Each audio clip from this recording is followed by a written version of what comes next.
sahabat semua, kawan-kawan, guru penggerak. Pada video kali ini saya Cut Askartianti, CGP Angkatan 11, SMA Negeri 150 Kabupaten Batubara akan melaksanakan kegiatan pra-observasi untuk memenuhi aksi nyata modul 2.3 dengan materi coaching untuk supervisi akademik. Dan pada kesempatan kali ini saya ditemani oleh Pak Imam sebagai rekan saya yang akan menjadi objek pengamatan saya. Baik, langsung saja kita menuju pada kegiatan pra-observasi. Assalamualaikum Pak Imam. Waalaikumsalam Bu Ucur. Iya, baik Bapak. Apa kabarnya hari ini Pak? Alhamdulillah. Ya, alhamdulillah ya.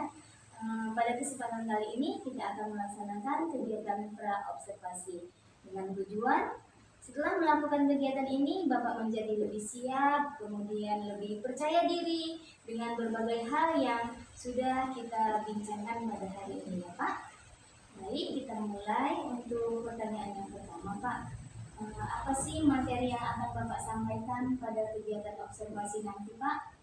Ya, itu materi rencana kita bukan observasi ini terkait dengan bencana dan mitigasi kebencanaan.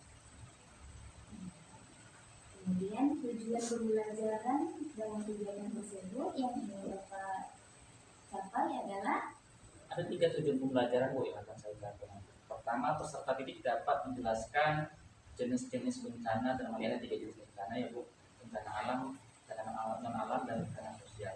Yang kedua, peserta didik dapat mendeskripsikan dan menjelaskan daerah-daerah yang rawan bencana di Indonesia. Serta yang ketiga, peserta didik dapat mengimplementasikan atau mengadaptasi langkah-langkah mitigasi kebencanaan dalam kehidupan sehari-harinya. jadi pada kesempatan kali ini tujuan pembelajaran yang ingin Bapak capai adalah peserta didik mampu nanti mengetahui bencana-bencana alam yang ada di sekitar, kemudian mendiskusikan terkait mitigasi ya. Baik Bapak, kemudian untuk area pengembangan yang akan dicapai pada kegiatan observasi nanti apa itu Pak? Area pengembangannya yang pertama, saya rasa peserta didik itu harus mampu menjelaskan pengertian bencana itu apa. Apakah hujan dengan banjir itu sama? Apakah hujan itu termasuk bencana, misalnya seperti itu ya Bu, banjir itu sudah bencana, apakah hujan bencana? Tentu. Apa indikasi kalau ukur bencana itu dikatakan bencana? Kita nanti akan menjelaskan peserta didik Bu.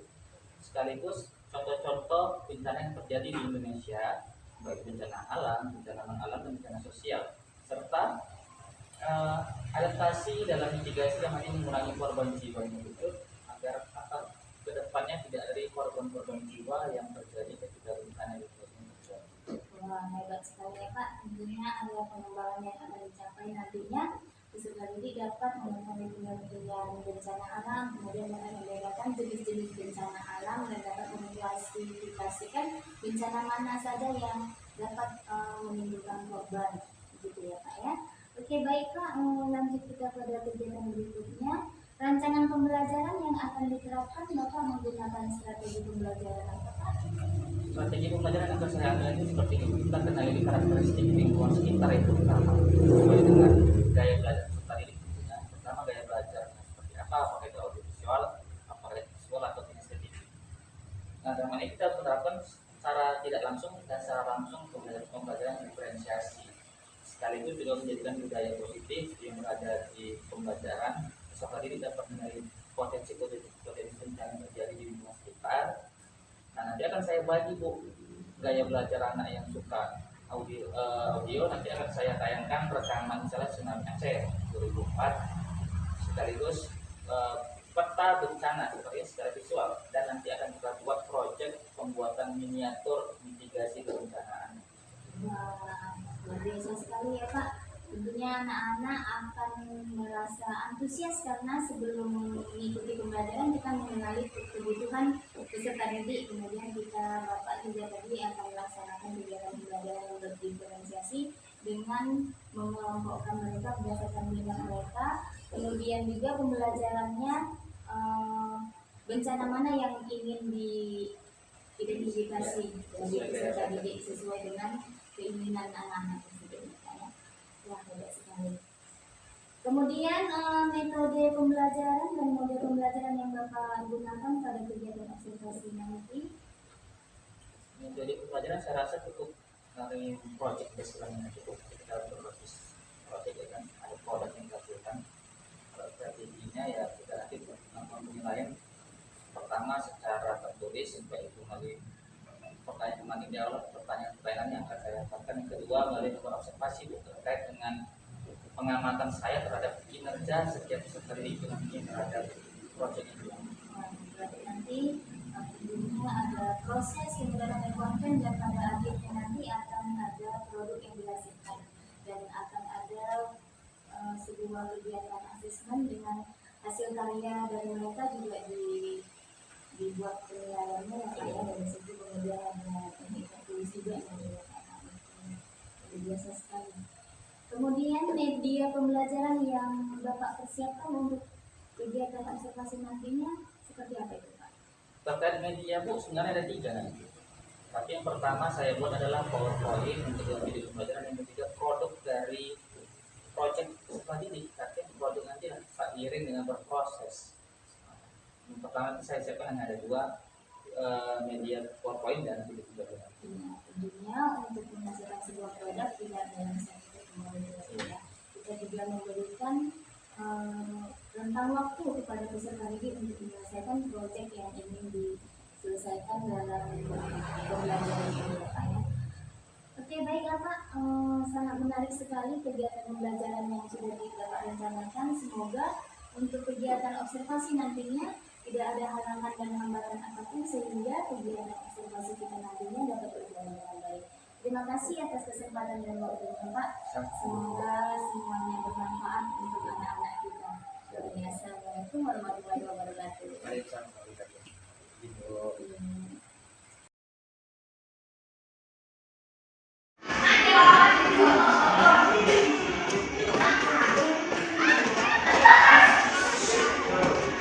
Assalamualaikum warahmatullahi wabarakatuh.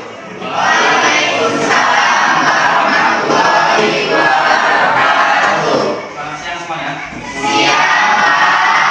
Gimana kabar hari ini? Mantap progres saya. Oke, hari ini biarpun cuaca cerah, tapi terus semangat kan? Cuaca panas, sepertinya kita akan semangat belajar kalian. Sebelum itu kita bikin doa dulu, berdoa ya. Saya minta tolong sama ketua kelas, Pak Ustadz ya, ketua kelasnya ya. Pak Ustadz siapkan dulu, kita berdoa. Dulu ya, siap gerak.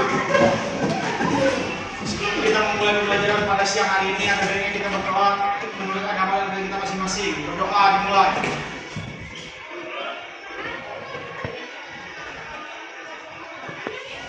Doa selesai. Oke, baik, terima kasih Pak Ustadz sebagai ketua kelas. Kita secara berdoa masing-masing. Sebelum itu kita masuk materi, kita cek dulu kesehatan oke dari Ustaz, ya kan? Alhamdulillah. Ya kan? Bapak cek dulu perhatian kalian. Bapak minta tolong dan berdiri.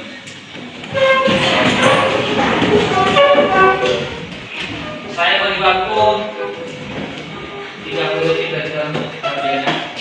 30, 29, 28, 26, 20, 15, 10,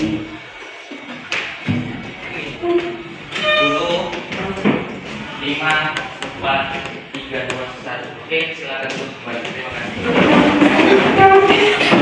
Sekretaris, apakah hari ini hadir semua? Pak, izin menjawab pada ini yang tidak hadir adalah Agus Copan Yunanto dan Widya Anjani J. Agus Copan Winanto ya. Keterangannya apa? Sakit Pak, Oke, terus Widya? sakit juga Pak. Oke, baik, terima kasih. Silakan dulu. Hari ini kita akan belajar terkait dengan materi bencana dan mitigasi kebencanaan.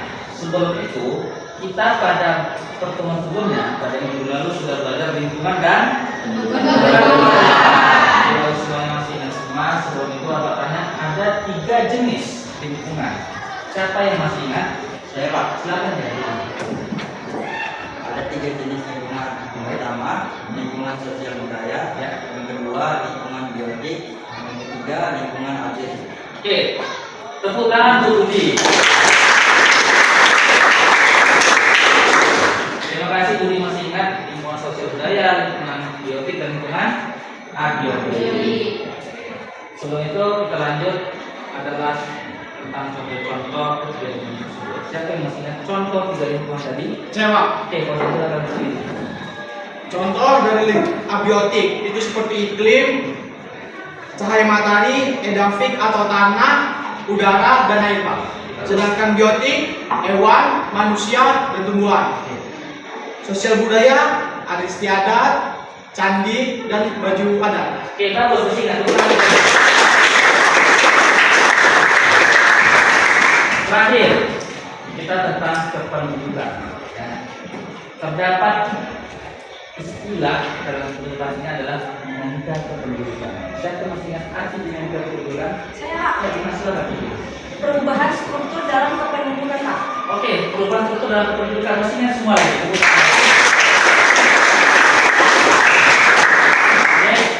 Dalam dinamika kependudukan terdapat beberapa faktor, ada 3 faktor di antaranya. Satu masih ingat? Saya Pak. Ya, Irma silakan. Yang pertama faktor kelahiran atau fertilitas, yang kedua ada faktor kematian atau mortalitas, yang ketiga mobilitas penduduk. Oke, bagus. Bukan lagi. Ya, semuanya masih ingat, semua masih fresh walaupun jadinya bisa berperawan. Apa? Ya, semua masih fresh ingatannya. Alhamdulillah. Oke, kita lanjutkan materi kebencanaan. Terus Bang Dua kita yang fokus terus. Baik, di depan ada PowerPoint terkait dengan mitigasi dan adaptasi kebencanaan. Ini adalah materi kita pada siang hari ini. Ya. Saya mau bertanya kepada Karel.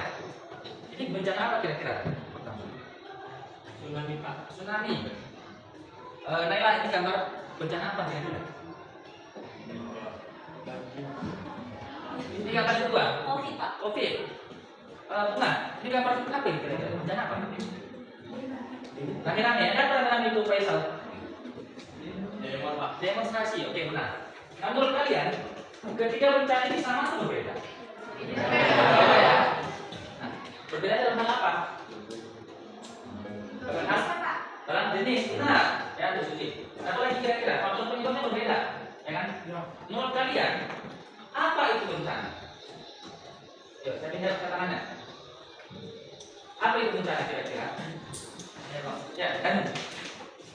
Bencana adalah peristiwa atau rangkaian peristiwa yang mengancam dan mengganggu kehidupan dan kehidupan masyarakat yang disebabkan baik oleh faktor alam dan atau faktor non-alam maupun faktor manusia sehingga mengakibatkan timbulnya korban jiwa manusia, kerusakan lingkungan, kerugian harta benda dan dampak psikologis. Tepuk tangan tuh dan tuh. Jadi kan ya, kata dan tadi ada yang dampak kerugian, korban jiwa dan psikologis. Tapi psikologis dampak kejiwaan. Itu yang disebutkan oleh Daniel dalam menurut Undang-Undang Nomor 24 Tahun 2007. Ya, nah kita lihat next selanjutnya. Ya, ini adalah pengertian undang-undang menurut pengertian bencana menurut Undang-Undang Nomor 24 Tahun 2007. Bencana adalah peristiwa atau rangkaian peristiwa yang mengancam dan mengganggu kehidupan dan penghidupan masyarakat yang disebabkan oleh faktor alam atau non alam ataupun faktor sosial atau manusia sehingga mengakibatkan timbulnya korban jiwa, kerusakan lingkungan, kerugian harta benda dan dampak psikologis. Oke, depan terkait pengertian bencana. Adanya korban jiwa itu pertama, adanya kerugian, ya. Itulah. Ini menurut Undang-Undang Nomor 24 Tahun 2007. Ini menurut ISDR, ini adalah Badan PBB terkait dengan disaster atau kebencanaan. Ya. Sama intinya ada kerugian dan dampak-dampak jiwa jalannya. Oke, selanjutnya jenis-jenis bencana menurut Undang-Undang Nomor 24 Tahun 2007. Tadi Suci sudah menjelaskan ketiga gambar ini berbeda Pak berdasarkan jenisnya, ya. Dan juga ini sudah dipertegas oleh pengertian menurut Undang-Undang Nomor 24 Tahun 2007. Ada 3 jenis bencana. Bencana apa saja? Oke, bencana alam, non alam dan sosial.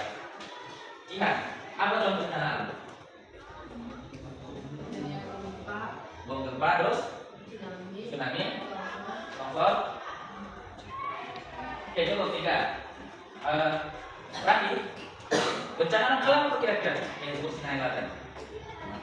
Kematian. Kemudian berapa? Itu lagi ngapain? Oke, ya. Nah, kenapa burung? Ya.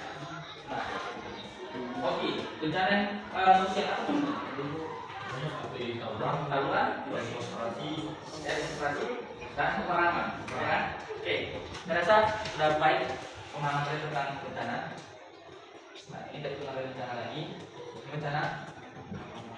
Kita lanjut ke pengertian bencana. Ya, tadi bencana ada 3, bencana alam, dan bencana sosial. Apa itu bencana alam? Ada bencana yang diakibatkan oleh peristiwa atau serangkaian peristiwa oleh alam, antara gempa bumi, tsunami, gunung meletus, banjir, kekeringan, angin topan dan tanah. Ini bencana alam. Bencana yang kedua adalah bencana non alam. Ya, bencana yang diakibatkan oleh peristiwa atau serangkaian peristiwa yang disebabkan antara berupa gagal teknologi. Nah, kalau kalian jatuh dari pesawat, seandainya ada seperti itu, maaf, berarti kalian masuk dalam bencana non alam. Atau tiba-tiba kalian ditabrak oleh kereta api, itu termasuk jenis bencana non alam karena teknologi. Yang kedua, gagal modernisasi. Misalnya terjadi kebocoran tangki dan kimia, itu juga termasuk dalam bencana. Yang berikutnya ada epidemi dan wabah penyakit. Tahun 2019 kita sudah mengalami fase-fase sulit. Itu tak fase 2019. Yang dapat kemarin ada semua ya, daerah kemana. Nah, terakhir bencana sosial yang diakibatkan oleh manusia, meliputi konflik sosial. Kan juga belajar sosiologi di dunia kan? Ada konflik sosial antar kelompok atau antar komunitas. Seperti ada terorisme juga termasuk. Ya. Paham?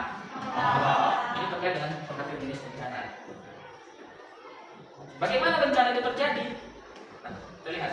Yang pertama adanya ancaman. Tidak akan terjadi bencana kalau tidak ada terancam.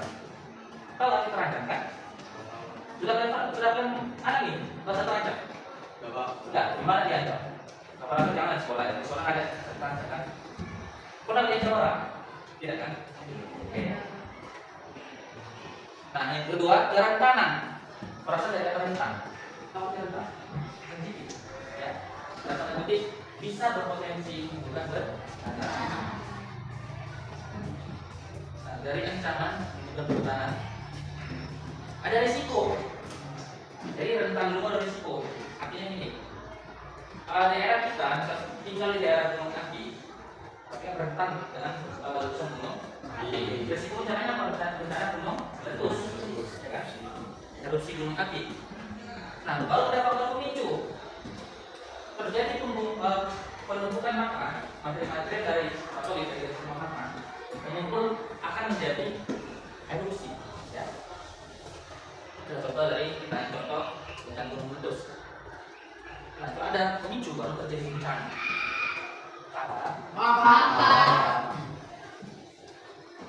Nah, resiko tadi dapat dijelaskan. Ini kita akan kaji nanti adalah manajemen resiko. Ya. Ada kapasitas. Apa arti kapasitas? Kalian tahu? Apa saya bisa begini. Kapasitas adalah penguasaan sumber daya dan kemampuan yang dimiliki masyarakat untuk mempersiapkan diri dalam mencegah, menanggulangi, meredam, dan memulihkan kondisi yang bencana. Oke, kita tunggu dulu.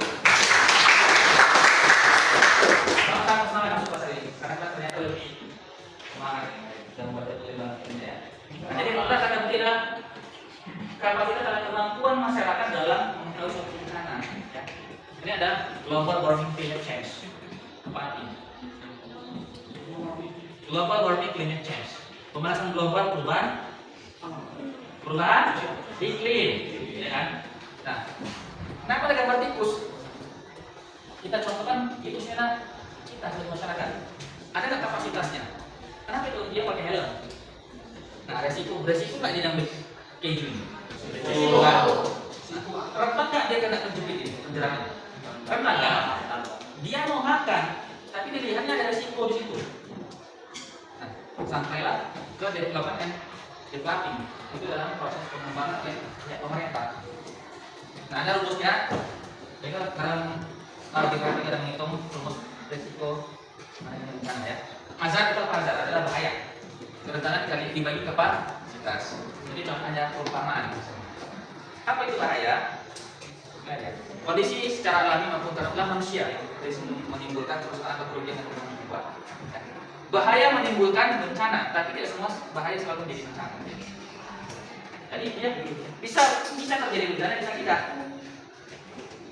Nah, faktor bahaya, ya. Kalau Bapak tanya, gempa bumi termasuk jenis bencana?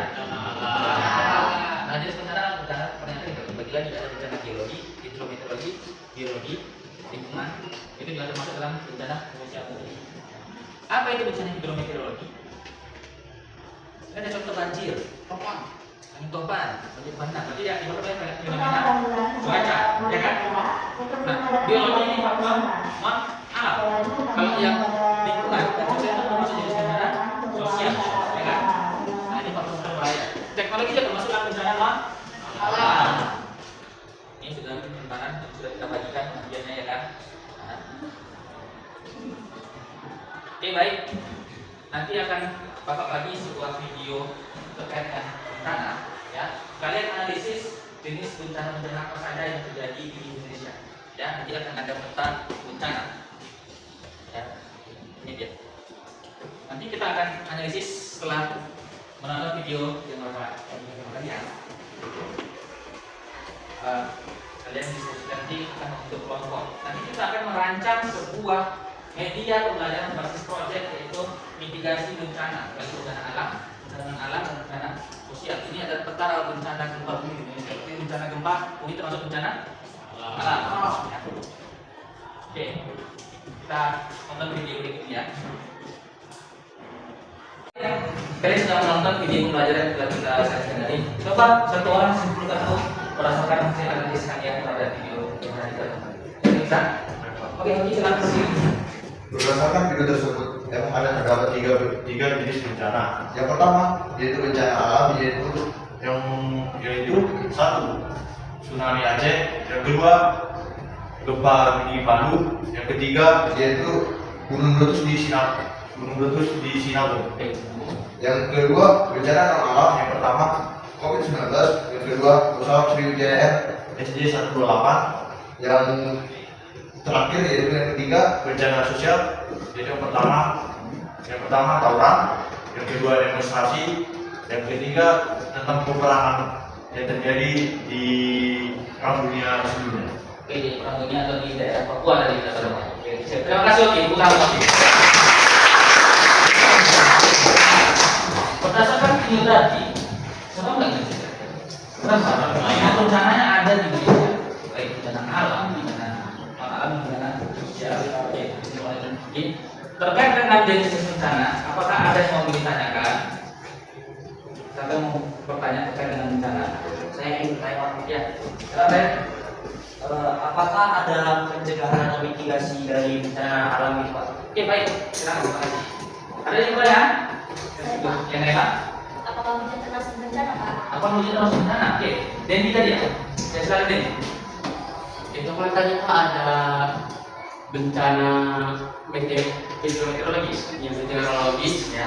hidrometeorologis, geologis, teknologi, sosial, Ya.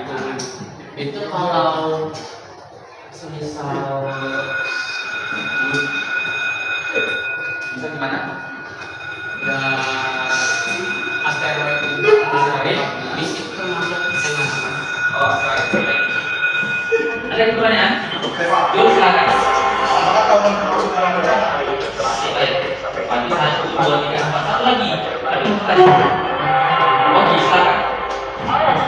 Mengapa gelombang air laut dan danau naik pada sore sampai malam hari? Oke, itu pertanyaannya. Bukan yang masuk bencana enggak? Oke, Itu mengenai bencana. mengenai bencana ya. Jadi baik, 5 kita bahas pertanyaan. Pertanyaan dari Dayat. Apakah bencana dan sistem manajemen bencananya, Pak? Menurut kalian ada tidak? Ada.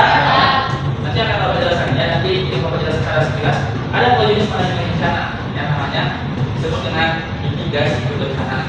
Apa arti mitigasi? Kita buka dulu pertanyaannya. Mitigasi bencana atau disaster management, ya. Selain upaya mengikuti penetapan kebijakan pembangunan yang berisiko timbulnya bencana, dan berarti ada upaya mencegah tanggap darurat dan rehabilitasi. Nanti kita akan kemari ya, siklus manajemen bencana. Jadi dalam manajemen bencana itu ada dua sistem ya.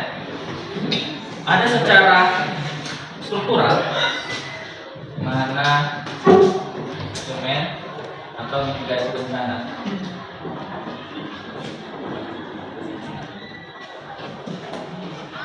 Itu yang pertama ada rencana mitigasi struktural.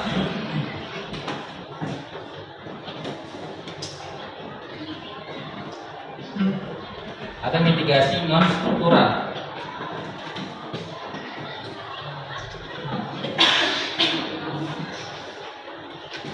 Apa itu Pak? Kalau mitigasi struktural itu terkait dengan proses pembangunan fisik.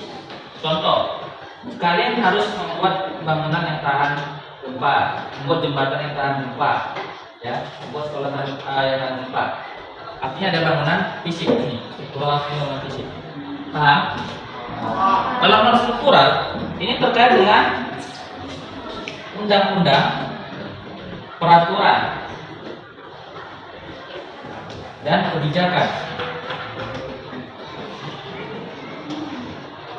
Contoh gini, undang-undang yang mengatur tentang tata ruang, kalian tidak boleh mendirikan bangunan rumah dekat dengan laut misalnya. Dan peraturan ini harus diterapkan. Yang terakhir ada kebijakan. Kebijakan yang mengatur tentang mitigasi bencana itu harus seperti apa? Ya, ada pertanyaan Naila, apakah banjir termasuk dalam bencana Pak? Jadi bisa jawab. Hujan ya. Apakah hujan termasuk bencana Pak? Saya bisa jawab. Ya, Irma, silakan. Menurut saya hujan termasuk bencana Pak, karena jika hujan terjadi secara terus-menerus, air laut akan naik dan terjadinya banjir. Oke, apakah banjir terjadi di laut? Tidak terjadi. Nah, pertanyaannya tadi, apakah hujan termasuk dalam bencana? Jawabannya termasuk. Termasuk enggak? Oke, jawabannya adalah belum tentu. Ingat, dikatakan bencana akan terjadi dampak kerugian harta benda, kerusakan lingkungan, dan dampak kejiwaan. Yang sudah pasti dikatakan oleh bencana adalah katanya banjir. Nah, hujan tadi bisa menjadi faktor pemicu terjadinya banjir atau terjadi secara terus menerus. Jadi itu kita bencana. Pertanyaan? Ya. Apakah kalau masuk definisi bencana Pak? Saya bisa jawab. Saya bisa jawab pertanyaan jauh lagi. Apakah kalau masuk bencana? Ya, silakan. Aurat termasuk jenis bencana sosial Pak, karena berdampak pada masyarakat Pak. Misalnya keamanan masyarakat juga. Oke, bagus. Ya, jadi benar. Bencana atau termasuk dalam bencana sosial dan sudah pasti akan berdampak sudah besar. Contoh kayak geng motor, ya kayak juga susu kayak ini semua ada pengaruh. Jadi jangan sampai geng sudah masyarakat betul geng negara. Nah, pertanyaannya dari kopi. Apakah ada ini pertanyaan? Kalau air laut cenderung naik pada saat sore. Mengapa gelombang air laut naik pada saat sore malam hari? Saya saja. Fenomena apa itu? Fenomena alam disebut dengan pasang air laut. Nah, apakah pasang air laut masuk dalam bencana? Enggak. Tadi ini sudah fenomena pasang air laut. Jika ada di mana? Tidak. Karena fenomena normal. Kalau itu normal dia sekali pasang sekali ini ketika dia bencana saat ini. Itu tadi mitigasi non struktural berdasarkan undang-undang, peraturan dan kebijakan ini yang diatur pada bangunan. Oke, ada pertanyaan lagi? Saya rasa jika tidak ada, nanti kita akan bagi kelompok ya berdasarkan gaya belajar kalian.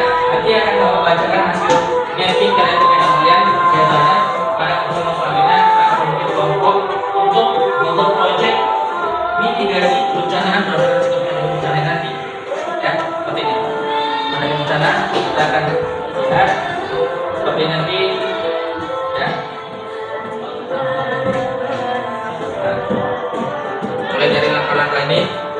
tentang kesehatan. Oke, ada kita cukupkan materi kesehatan manajemen bencananya. Ya kan? Pertemuan selanjutnya sudah mulai kalian bawa ke dalam kelompok kalian. Ya. Nanti akan bapak bagi kelompok hari ini melakukan gaya belajar kalian. Ada gaya belajar kalian yang suka mendengarkan, ada yang suka mendengarkan video, ada yang langsung aktif. Nah, kita akan sinkronisasikan. Nanti akan bentuk tentang kelompok, ya, 2 kelompok bencana alam, 2 kelompok bencana alam dan 2 kelompok bencana. Sudah dibentuk tadi kelompoknya kan?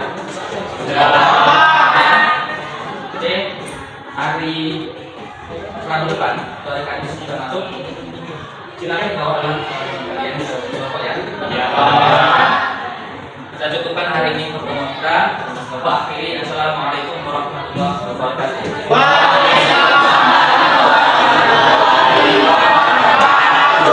Siang semua. Assalamualaikum warahmatullahi wabarakatuh dan selamat pagi untuk kita semua. Semoga kita semua selalu dalam keadaan yang sehat dan tetap semangat. Pada kesempatan kali ini saya bersama Ibu Putri Untung selaku pengajar praktik pada CGP Angkatan 11 dan rekan sejawat saya yaitu Bapak Iman. Dan pada kesempatan kali ini kita akan melakukan kegiatan pasca observasi yang mana sebelumnya kita sudah melaksanakan kegiatan pra observasi dan observasi di dalam kelas. Oke, baik Pak Imam. Pada kesempatan kali ini kita akan melakukan kegiatan pasca observasi.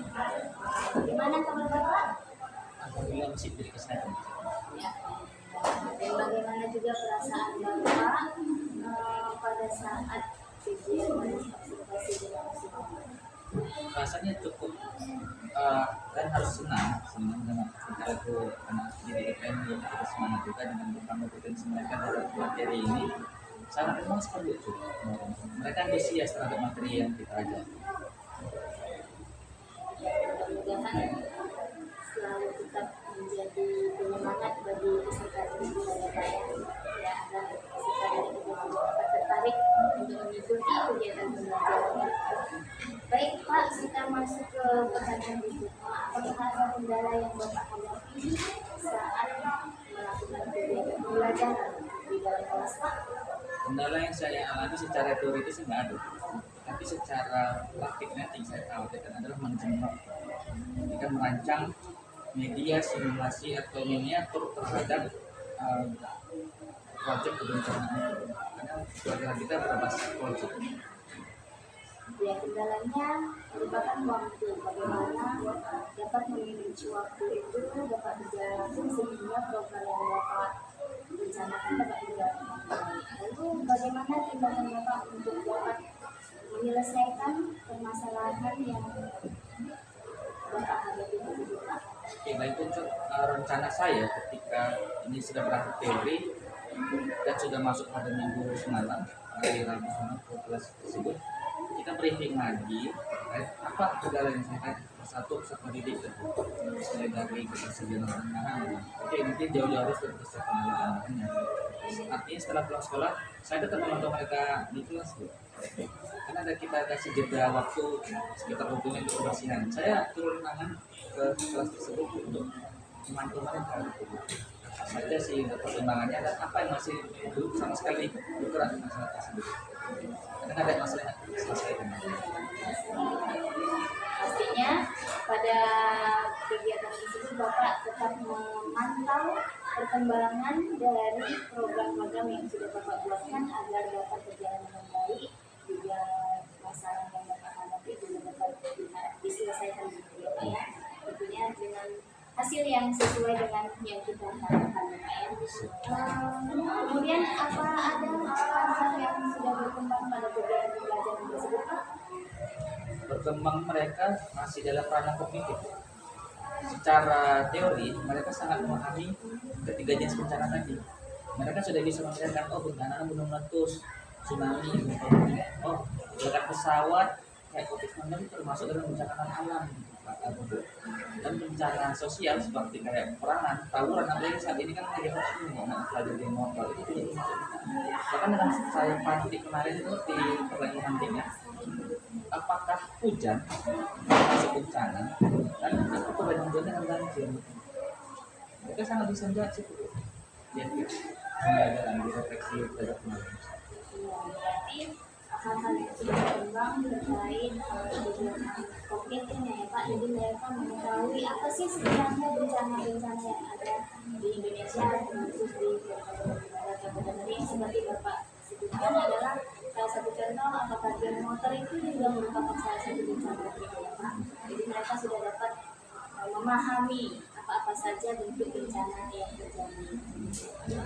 Apakah Bapak sudah puas dengan kegiatan pembelajaran yang berlangsung pada saat observasi tersebut, Pak? Sebenarnya tidak ada kata puas sih kalau menurut saya, tapi tetap kita support anak-anak, kita dukung, misalkan tetap bagaimana mereka mencapai tujuan pelajaran kita dan sesuai dengan keinginan kita itu pelajaran tersebut. Dengan kita apapun hasil yang telah diberikan kepada peserta didik kita dan apapun yang telah diperoleh oleh peserta didik kita harus memberikan support agar mereka tetap antusias untuk mengikuti kegiatan pembelajaran ini Pak ya. Kemudian bagaimana Pak rencana tindak lanjut selanjutnya yang akan Bapak laksanakan? Rencana tindak lanjut Bu, saya sudah membagi kelompok di peserta didik, sudah mulai diarahkan untuk secara mandiri dulu. Apa yang kalian buat langkah-langkah atau step by stepnya terhadap media kita? Apakah maka saya buat dua metode secara medianya berbeda dari poster dan kayak styrofoam itu. Ya, nanti mereka sendiri merancang langkah-langkahnya seperti ini Pak, buat pintu nanti kita akan buat langkah-langkah. Saya bebaskan secara mandiri, nanti akan saya pasto di minggu selanjutnya. Rencana kerja Bapak sebagai tersebut lebih mandiri untuk menjelaskan terkait bencana-bencana yang mereka pahami dan contoh pemerintahan pada proyek yang sudah direncanakan mudah-mudahan rencana-rencana itu juga dapat dilaksanakan dengan baik, tidak ada hambatan dan semuanya sesuai dengan harapan bersama. Ya, bagaimana refleksi untuk kegiatan pasca observasi kita hari ini? Luar biasa ya, saya mengamati coaching antara Cucu dengan Pak Imam. Saya melihat kendala yang dialami oleh itu bisa diselesaikan dengan saya dari coaching tadi. Cucu sudah bisa menggali ya solusi dari masalah yang dihadapi oleh Pak Imam. Memang benar sekali ya, kalau kita melaksanakan pembelajaran di kelas tidak pernah puas. Benar sekali ya Pak ya, tidak pernah kita merasa puas, karena kalau puas kita ya kita stuck di tempat itu aja ya kan, hanya di situ aja kita. Jadi kita harus tetap menggali potensi kita, mengupgrade diri kita, memantau pembelajaran anak sejauh mana, dan tidak lepas dari tujuan. Karena di pembelajaran itu kan harus kita lihat unsur ABCD-nya,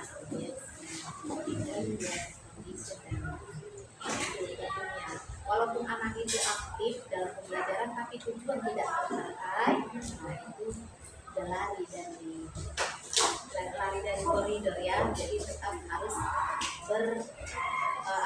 dipandu oleh tujuan pembelajaran. Kalau misalnya pun dari tujuan pembelajaran ini sudah tercapai, kita ada tambahannya lagi, ya boleh ya. Terima kasih Pak. Semoga semakin berkembang dalam pembelajaran anak-anak lebih aktif lagi. Dan saya kalau dari pemaparan Pak Imam tadi, anak-anak sudah keterampilannya sudah mulai diajak untuk mandiri, saya itu bagus. Ya, terima kasih Bu Nuri yang telah memberikan refleksi kegiatan kita hari ini. Mudah-mudahan itu menjadi penguatan bagi saya dan juga bagi Pak Imam untuk terus belajar dan mengupgrade diri agar kita tidak ketinggalan dari peserta didik kita. Begitu dan apalagi zaman sekarang anak-anak kita sudah wawasannya mungkin melebihi kita karena segala sesuatunya sudah ada di genggaman mereka. Lalu ya semoga kita selalu tetap semangat untuk memberikan pengajaran yang terbaik kepada peserta didik kita, juga memberikan percontohan terbaik dan menggapai tujuan kita dengan semangat. Sukses ya Pak Imamnya. Sukses ya. Terima kasih waktu dan tempatnya, juga kesempatannya untuk dapat melaksanakan kegiatan serangkaian mulai dari pra observasi, kemudian kegiatan observasi dan kegiatan observasi. Terima kasih juga kepada Ibu Meruli selaku pengajar praktik yang sudah menyempatkan waktunya untuk hadir di sekolah kami Cinta. Yang saya akhiri dengan wabillahi taufiq wal hidayah. Assalamualaikum warahmatullahi wabarakatuh.